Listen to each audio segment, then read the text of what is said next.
This is the BBC. This podcast is supported by advertising outside the UK.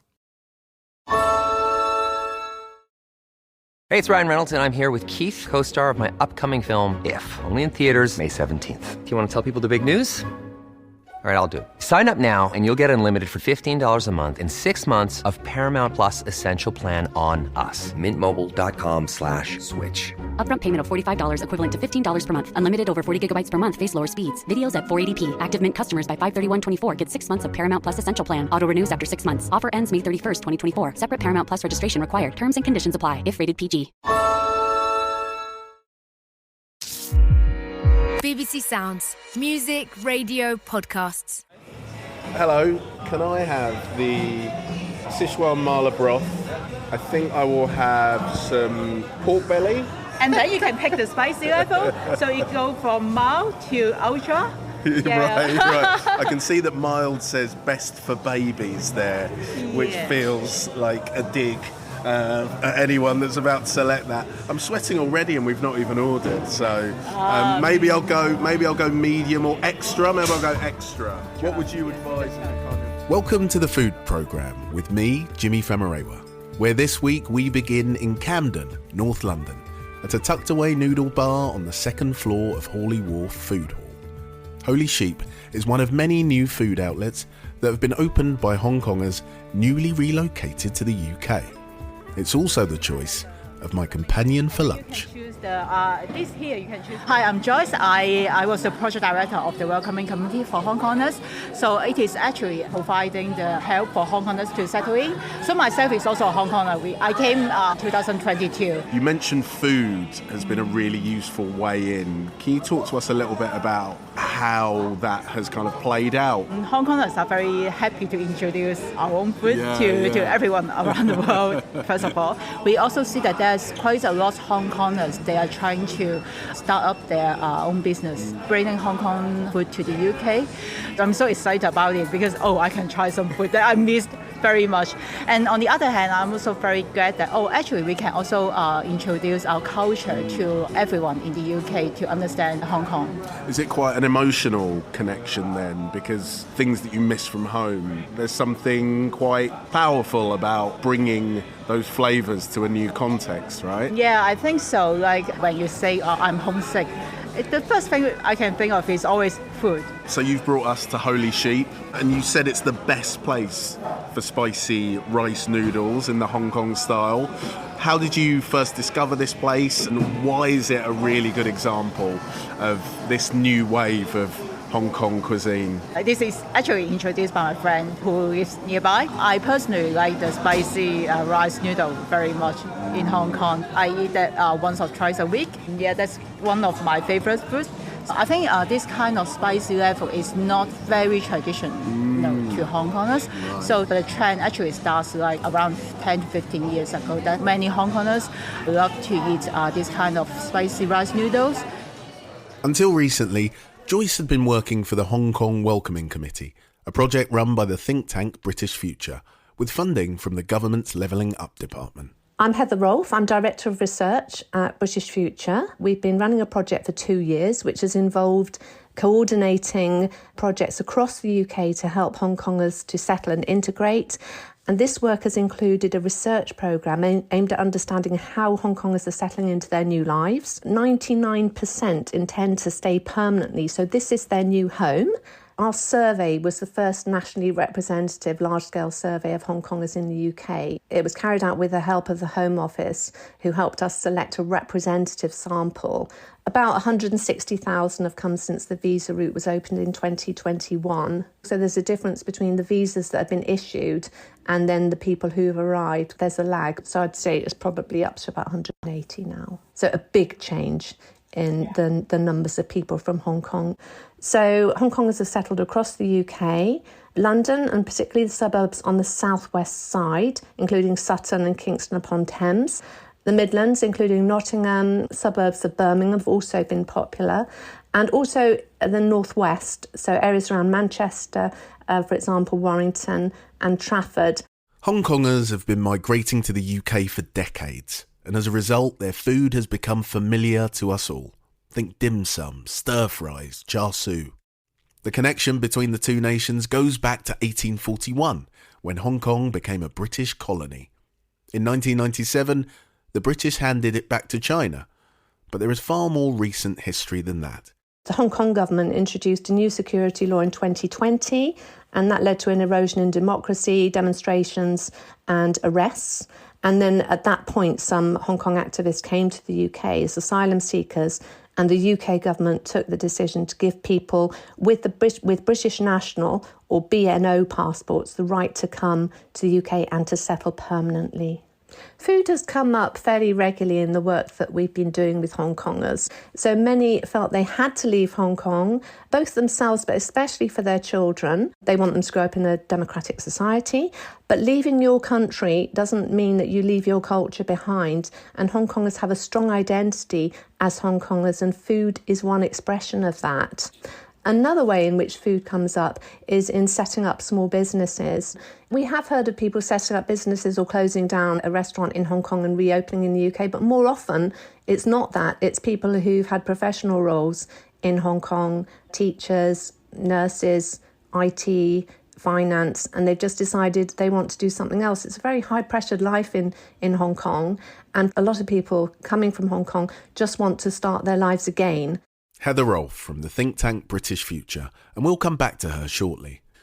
As a restaurant critic by trade, I have definitely noticed the gradual but significant change in food culture since this recent wave of Hong Konger migration. Whispers of new restaurant openings, favourite spots that have been picked up and relocated almost brick by brick to the leafy suburbs of London, Reading or outskirts of Manchester. And these migrants have brought with them a more modern take on Hong Kong cuisine, as demonstrated by Holy Sheep, where we've come today. I also want to hear from Hong Kongers themselves about why they have left their home country and how food is helping them integrate and even, for some, providing a route to resistance. But first, it was time to taste. Wow, so our food is arriving. Oh my God. So basically, your one in here got the broth itself is made by the pork bone and chicken bone, and then we boil it for around 6 hours to make the base, and then after that we also put the chili oil we make. The chili oil itself contains like I think around 12 of these spices, and then we blend it and mix it all together, and with the dry chili, like 3 different kinds of dry chili, and then we just fry all of them together and create this chili oil. When it comes to the That's Chun Wai, who set up Holy Sheep with his school friend and business partner when they came to the UK in 2021. Chicken and beef, we grill it, and then we place all of them together. That's how the noodle is here. Right, I'm ready to dive in. Woo! Good. Everyone's standing back to see how I react, but yeah, that is that is beautiful, really gorgeous. I mean, it's quite intense for me, but it's such complexity. I can really taste the numbing spice there as well. To give me a chance to recover and enjoy the delicious and really quite spicy rice noodles, I asked Chun Wai to tell me the story behind his restaurant and his own views on Hong Kong food culture. My name is Chun Wai, and this is my friend. And my name is Yahin. And we are the director of Holy Sheep, and we opened Holy Sheep in 2023, last year. 2-3 years ago, when we just landed here, we didn't find any like a proper Hong Kong or like an Asian rice noodle in here. I mean, we see a chance, and then we just took it. At the same time, I know how diverse UK is, so we don't want to just bring like a Hong Kong rice noodle in here. We want to mix something else. So that's why we kind of mix with Japanese, like a ramen way, and how they grill their meat and how they prepare their broth. I think we are proud of what we do, because we actually did lots of tests on the broth and the chili oil, and they're original. Was it important to you to bring some authentic Hong Kong culture through food? We just want to eat like a proper good rice noodle, just like when we're in Hong Kong. And when it comes to the authentic, it's actually very hard when it comes to Hong Kong. Hong Kong is a place that like, was a colony of UK. Hong Kong restaurant, like a cha chan tang, it's like mixed with Western food, with Hong Kong, like a Chinese food together. People want to ask what the authentic, but no, it just mixed. Everything is mixed from Western and Asia. We pick the great thing in both ways and combine it together. That's how Hong Kong is. And we are fast to adapt and quick. And that's how we are. So would you say that Hong Kong cuisine is almost naturally inauthentic? It is many things at once. Correct. Yeah, that would be my idea of Hong Kong thing. And just like Hong Kong people as well, we have the Asian culture and the tradition, and at the same time we also have the Western way of thinking as well. How has it been for you to start a restaurant here? We're fresh off the boat and nobody knows us and we're nobody, and we don't have also enormous of money. So we have to start from very tiny thing. We actually start from on the street with a tent, and even that one, very tiring and lots of difficulty and corruption. So we really fight hard to achieve to be right now. But of course, we're not stopping. We're going to further to open a restaurant in a premises, like not in the market, but actual premises. Since like lots of immigrants from Hong Kong are here. And there's like a big opportunity with the Hong Kong food and things that Hong Kong people used to. And I can see a lot more are coming, not only in London, but also in Manchester. You can see them growing a lot. Look, the thing is, which I love about food like this, you have a taste and people could hear me spluttering and I'm sweating away here. But then you just can't stop going back because it's so delicious. And you're just like, I haven't been able to stop myself eating, so... maybe I'll be back in a few months and I'll be on the hard stuff. Definitely. As a young restaurant owner, he turns 30 this year, Chun Wai also had an interesting take on who should cook his beloved rice noodle broth, for reasons of consistency and cost. We actually didn't go with the traditional approach. We used the modern, like an industrial way. We create the recipe ourselves, and then we measure everything based on the gram. So whoever on that position make the same taste for you. Do you think that's a bit of a generational thing that, previous generations of Hong Kong heritage business owners might have been reliant on a family member or a chef that knew the cuisine? When it comes to chef is one of the biggest expense of restaurant, in Chinese restaurant especially. We want to change that. Of course, we're not trying to change anyone else, but ourselves. One of the problem with Chinese restaurant, back in the old time, not nowadays, okay? They hire a chef, it have a certain taste, but after the chef left, it become another taste. So we don't want this to happen to us. We want our customer familiar with our taste, like our taste, and then just stick to this. For example, if I hire a professional chef, it might be costing maybe 40, 50 grand a year. But if I don't need to hire a professional one, I can maybe drop at least half of the salary away. And this is actually help a lot. Yeah. And of course, in the future, if I have a robotic, I'll definitely choose with a machine. Where do the recipes come from then, Chun Wai? Where did you learn to be able to cook like this? I actually don't know how to cook. I just use the scientific way to find out what it tastes better. Keep trying until you get a good one.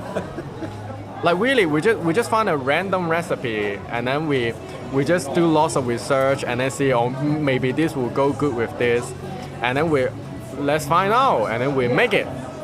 And then if it tastes good, then okay, then we'll keep this. If it's not good, we'll just leave it. And then you keep doing this and then you have a perfect recipe. For some Hong Kongers, the taste of home they crave has an added significance. Not only do they want to eat Hong Kong food, they want Hong Kong food made by Hong Kong people. But, as we found out, that can be a difficult thing for them to express. The new security law in Hong Kong by the Chinese government prohibits criticism of the state, and many of those I spoke to still travel back or have family there. They spoke carefully and sounded a bit wary, but nevertheless, it started to come up in almost every conversation we had. Here's Joyce, putting into words how she feels. I came in 2022. Like many Hong Kongers, we're also looking for more freedom here in the UK. Because I'm bringing my mom, for myself, I'm open to more different kind of tastes. My personal experience is when I first arrived here, because London is very culturally diversified city, so I found that there's lots of food that is not very common in Hong Kong. What kind of things? Like some African cuisines and also Turkish. There's some shops selling that, but not many. But it is very easy to find here in London. So yeah, that is something I'm very open to try. But for my mom, especially on the first few weeks when she arrives, I found that she actually was looking for some familiar taste to help her to feel at home. I think this is the power of the flavor of taste. I can feel the power there. Made in Hong Kong ingredients is a bit difficult to find in most Asian grocery stores. But there's one in Stratford that is run by Hong Kongers, and they are selling quite a lot of made in Hong Kong seasonings and sauce.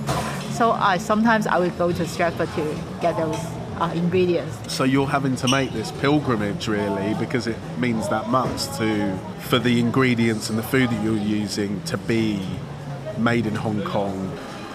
Why can't you just buy something that you find in an Asian supermarket that may have been produced in China, that you go and support those Hong Kong owned businesses and Hong Kong made products? For myself, I don't really want to buy anything from China. I just don't feel like I want to buy from there. I want to help the Hong Kong economy instead.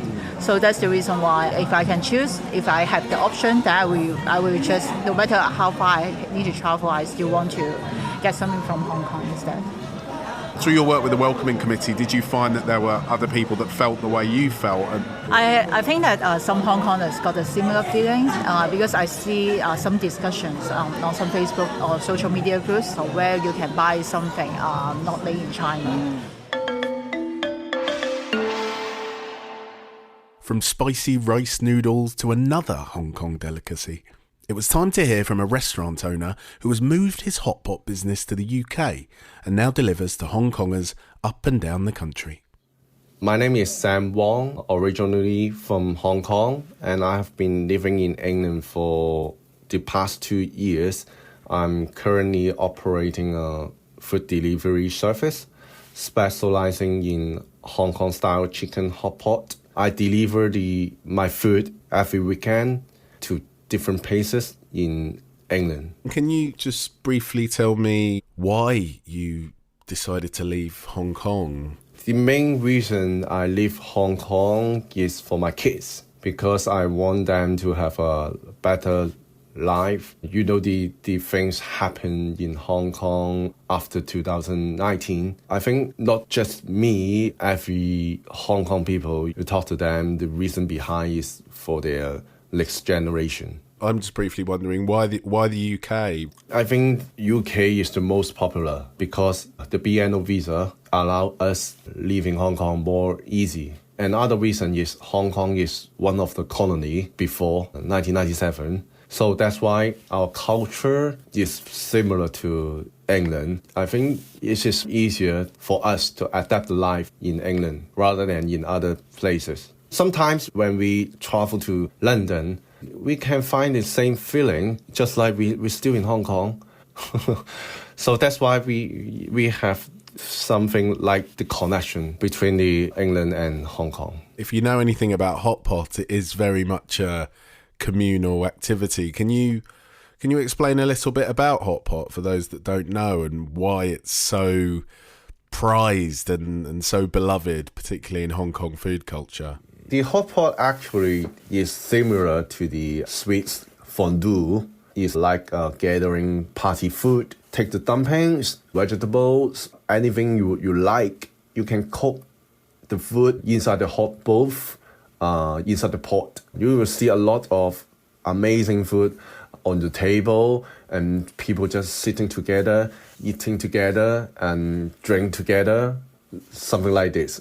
What are some of the regions that you send a lot of your food to, and how do they reflect where Hong Kongers have settled all across the UK? mainly the region they live in is like Manchester, Reading, Birmingham, and the Surrey area. And so I have a regular travel to there like every month. And the longest delivery route spans nearly 10 hours drive to Scotland. And I make it in a round trip in one day. What is the reaction like then? You must see what it means to people. When they see me, they are very happy because they knew my restaurant in Hong Kong. And some of them, they have eat my food in Hong Kong in my restaurant. So they miss the taste when they came to England. I think my food, my chicken hot pot is something like the comfort food, the home food for them. Sam told me about his old restaurant in Hong Kong, 66 Hot Pot, which became famous for standing in solidarity with the pro-democracy protests in 2019. And he explained how food in Hong Kong became a central part of the social movement. Actually, in the peak time in Hong Kong, I had 4 shops at the same time and over 100 staff. I understand also that your shops became quite an important place in the context of the pro-democracy movement. Can you talk to me a little bit about that? At that time, the things happened on 2019. And at that moment, my shop and even me is like the standing together with the Hong Kong people or protester. I cannot talk too much, too sensitive. You know the security measures in Hong Kong. But we stand together at the same size.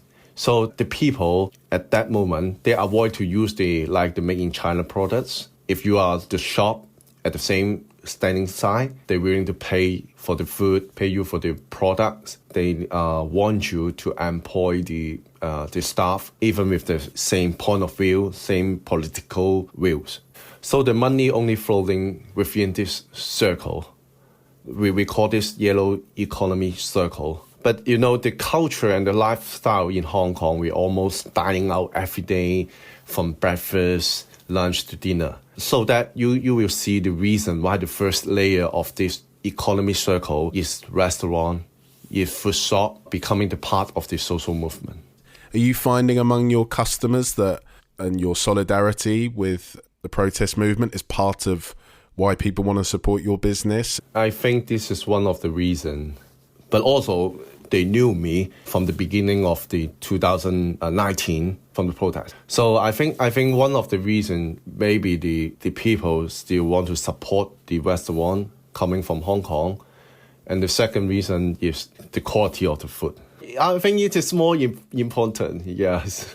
I think you can say that, yeah. I think your reputation speaks for itself, Sam. I'm sad that I can't try some, to be honest. Was it really challenging to find things that have their roots in Hong Kong-owned business and to keep that circle? In UK, it's more easier because you can avoid the made in China product. You can have many choices. But in Hong Kong, you're difficult to avoid that. And even though the security law in Hong Kong, you cannot speak too much, especially in your social media platform. It will be evidence for them to arrest you. So when people talk less, then the economic circle is just very difficult to be continued. So have you noticed a lot more people in a similar position to you that had restaurants and food businesses in Hong Kong are establishing themselves here? Because it does seem that a lot of people that have come over from Hong Kong are quite keen to get involved in food or start food businesses. Because the food business, not only for Hong Kong people, but for everyone, is the most easier doorstep for starting the business. Everyone know how to cook. Are there examples of how you've adjusted your hot pot or your recipes to the UK? You find that you have to adjust your recipe or you have to adjust your cuisine, your style to merge into the local community. I joined one of the Chinese New Year festival market in Guildford, and I cannot bring my hot pot to there. So I combine my chicken, my sweet and spicy sauce, and I use the pita bread. And I sell to the local community, to local people. They love it. It's quite amazing that the business on that day is like 70% is purchased from the local people. Because the sauce is, I use a lot of like Chinese herbs, but they still love it. I'm so happy. Great stuff, Sam. Thank you so much. We'd heard from many people how New Malden and wider southwest London have become known as a hotspot for a growing Hong Kong community. Word-of-mouth reviews of restaurants like Little Nyonya are spreading like wildfire. But New Malden has another claim to fame when it comes to Hong Kong. Widely regarded as Hong Kong's most famous organic farmer, Yu Wing Wong sold his farm in Hong Kong and relocated with his family in 2019. Right, let's set the scene a little bit. We've just come to your allotment, Yu Wing. It's kind of tucked away between some quite fancy houses in New Malden, and it's some very British weather that we're dealing with here. There's kind of a steady flow of rain, but it's absolutely gorgeous. It's like a little kind of oasis, like hidden away among the houses. I'm Yu Wing. I come from Hong Kong 3 years before using the BNO visa. And I now living in New Malden. I'm promoting people to grow their own food, it means vegetables. New migrants, they have no experience of how to grow vegetables, especially the Hong Kong style vegetables, so that they can make their lovely home dish for their families. That's brilliant. And you've got a history with growing and with farming. Can you talk us through your life before you came to Britain, like in Hong Kong, what you were doing? You were quite famous, apparently. Thank you. And my parents, they are farmers. So when I'm small, I have to do some farming work together with my families to earn some living. In 2010, I started up an organic farm, and I want to do something to improve the environment, to grow your own food locally. We've just learnt a lot about restaurant culture and Hong Kongers starting restaurants that were established previously in Hong Kong, getting those familiar tastes for people that are homesick. But how does that apply to growing? When Hong Kong people, when they move to UK, they always want to eat their home dish with those vegetables, but you can't find any in the supermarket. It is quite disappointing. I do some experiment how we can grow such Asian type or Hong Kong type vegetables locally. And when they know that I'm here, they would like to buy some vegetables from me, because some of them are my customer in Hong Kong. That's amazing. So what kind of vegetables are we talking about? For example, in Asian, bak choy, it is very common. But Hong Kong people, they love Choy Sum more. The taste of Choy Sum is excellent. Every Hong Kong people, they will love Choy Sum. You got some, show us. Oh, wow. Yeah, I got some Choy Sum sitting here.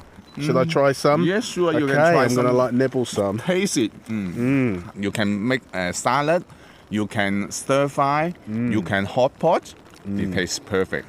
Yeah. Oh, wow, that's lovely. Genuinely, really, really lovely. Beautiful, beautiful taste to it. Doesn't get much fresher than that, right? Because in Hong Kong, it is urban. It is a city. Not many people living in a house. They live in a flat. They have no experience of growing. Especially when they move to UK, they got a garden. They worry how to take care of the gardens. Yeah. Wow. So this is something that's quite unique to Hong Kong life in the UK, right? Yeah. People are coming from an environment where there isn't necessarily space, and now suddenly they can grow. I think the challenge is the weather. It is totally different. In fact, in Hong Kong, you only got 2 seasons, hot and very hot.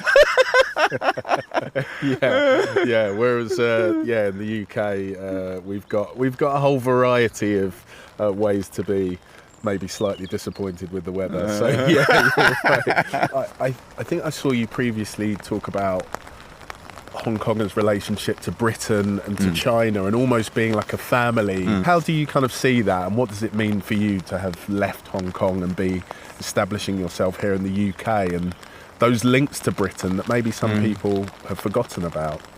In these 3 or 4 years, the Hong Kong political situation changing very fast. The China government and Hong Kong government try to controlling the freedom, the democracy of Hong Kong. So we have to make the decision to move to the UK. For us, China just like our father. We have to leave our father and we have to go to our mother side.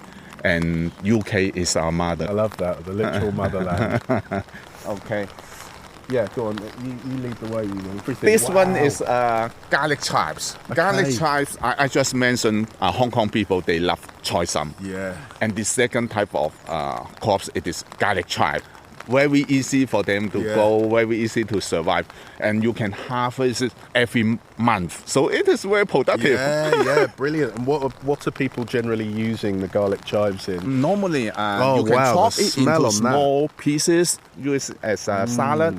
You can stir fry with eggs, or sometimes you can do some hot pot. And you can see the style of the land, it is Asian type style. Wow, that's pretty powerful that you are farming and planting in a way that feels like it's part of your heritage. Yes, sure. It is what I am doing in Hong Kong. My parents are also doing farming in this way.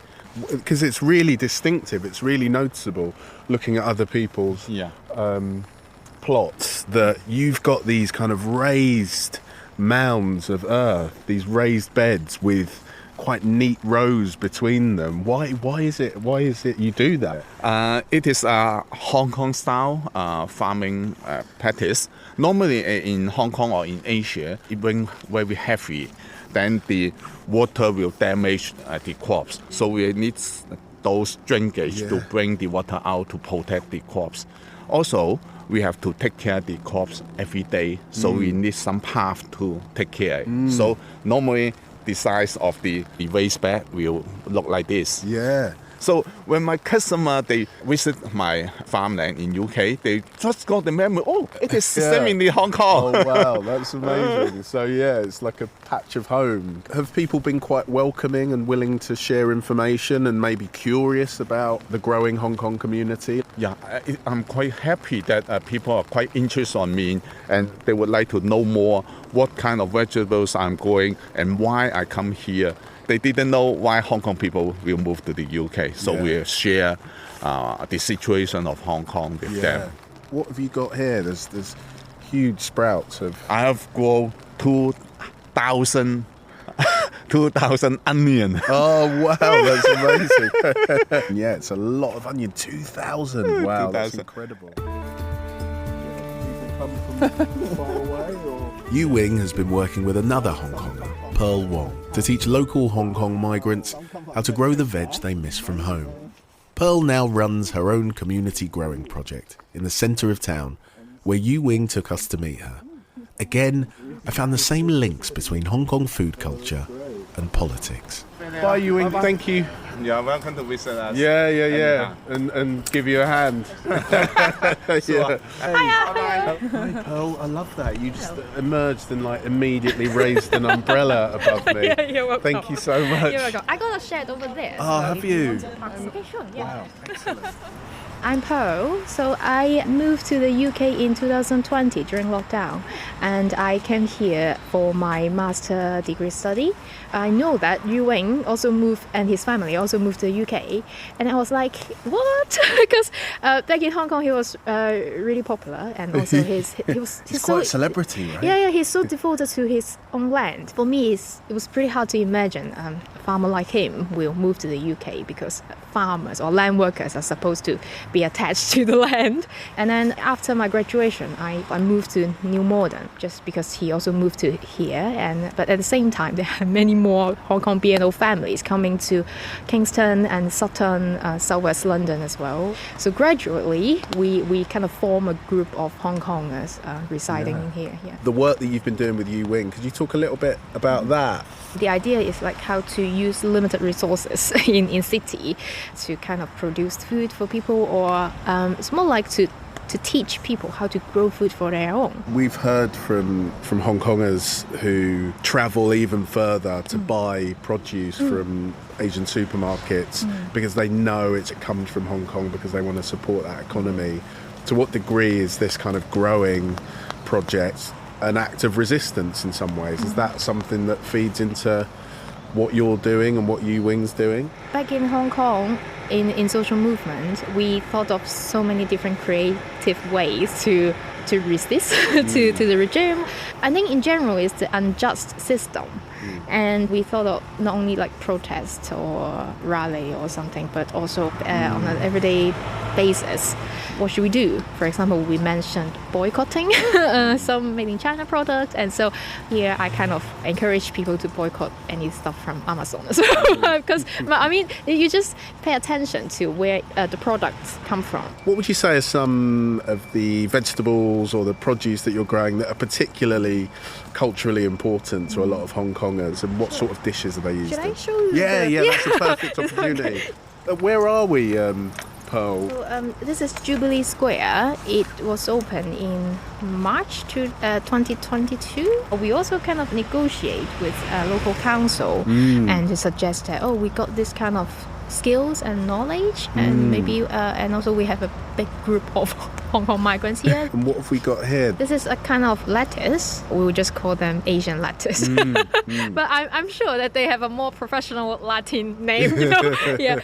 In our Cantonese diet, we like stir frying every veg with garlic, ginger, oyster sauce. I noticed there's some more rhubarb over there. Is that something that you eat a lot of in Hong Kong? No. I mean, I saw it everywhere on the allotment, and so I was pretty curious, like, what is this? And then when I met some British here, they said, it's like kind of the taste, the flavor of my childhood. They kind of relate rhubarb with their rhubarb custard, something like that. Yeah, custard pie or apple pie with rhubarb.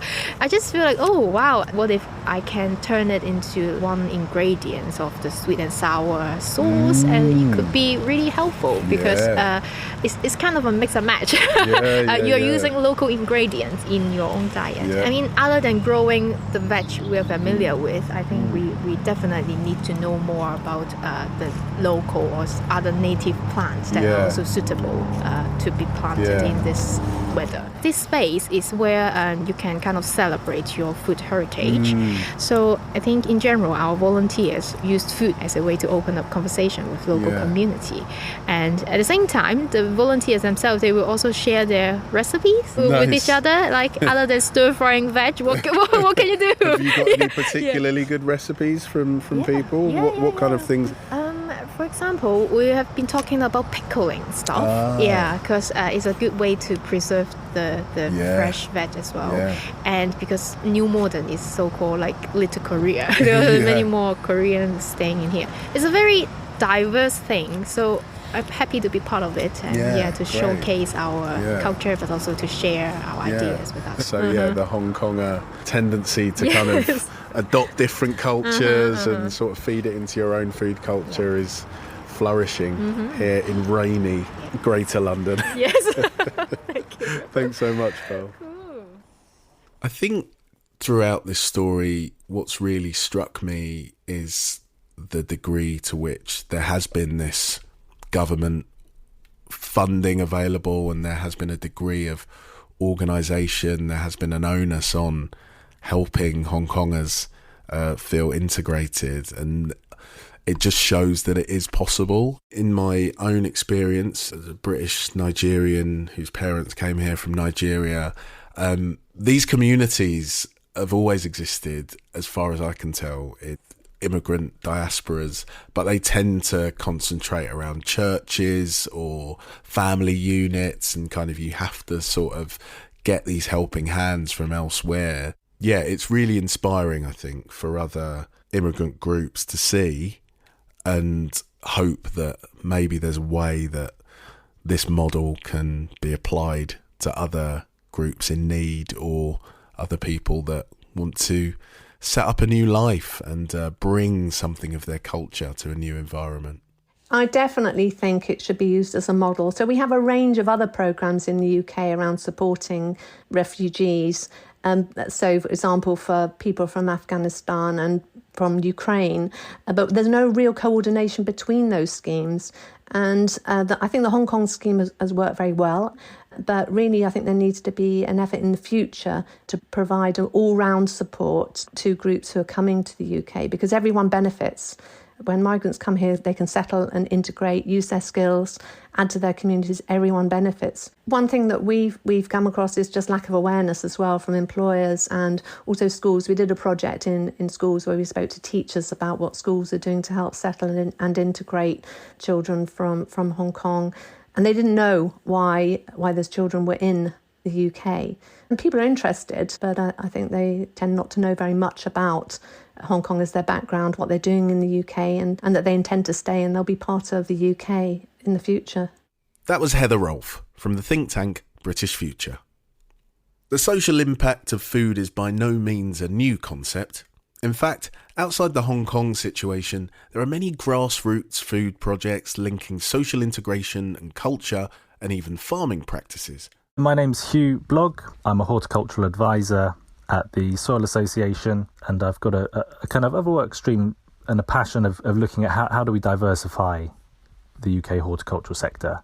I think food has such an important role to play in developing our psyche, really, and sense of well-being from a very young age. The meals that you have as a youngster, and it's not just the consuming, but it's also who you're with, who's cooking it for you, who you share it with, wider family, the wider community, what meaning it's imbued with. Yeah, it's really important part of who you are, your identity, the food that was made for you and then you go on to cook yourself. So it's this feeling of, it helps to make you feel, I think, at home. You know, helps you to even if you're in a new place, if you're able to have some food from your heritage, from your upbringing, it helps you to settle and feel welcomed. So foods that we put on display and sell, it can be an act of inclusivity. Certainly the projects and the initiatives that I'm coming across, the community aspect, drawing people together over this common theme, essentially culturally appropriate fruit and veg produce is just so linked with being a socially driven, enriching topic. You know, I think you can't really discuss one without making mention of that. That was Hugh Blogg, horticultural advisor at the Soil Association. I've been watching the changes in the UK's Hong Kong food scene for a while now, but what I didn't expect to find was a community using food to find flavours of home, for nostalgia, for truly spicy rice noodles, for political resistance, and for much more besides. And as they do so, they're adding to British food culture and society for the mutual benefit of all. Here's Pearl with the last word on what it means to her. This space is where you can kind of celebrate your food heritage. It's a very diverse thing, so I'm happy to be part of it. The food programme was presented by me, Jimi Famurewa, and produced by Nina Pullman for BBC Audio in Bristol.